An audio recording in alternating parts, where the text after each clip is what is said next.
আজকে রান্না হবে ইলিশ মাছ। কীভাবে রান্না করি সেটা আমি শেয়ার করতেছি। দিয়ে দিলাম শুকনো মরিচ, দিয়ে দিলাম কাঁচা মরিচ, পেঁয়াজ, একটু আদা কুচি, একটু রসুন কুচি,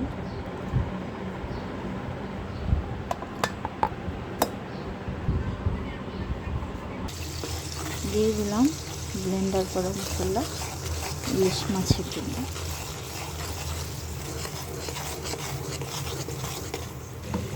কষিয়ে নিয়ে পানি দিয়েছি, একটা টমেটো কেটে দিয়েছি, একটু কালো সর্ষে সাদা সর্ষেও দিয়ে দিয়েছিলাম ব্লেন্ডারে, ভিডিওটা করতে পারিনি। দিয়ে দিচ্ছি মাছ,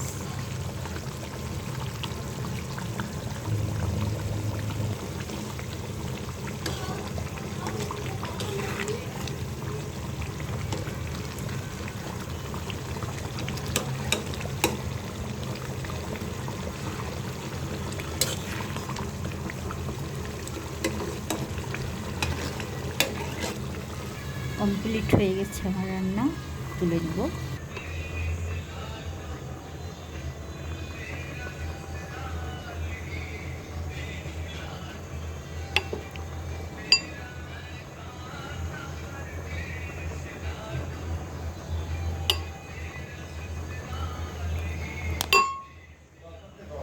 হ্যাঁ বাড়তেছি।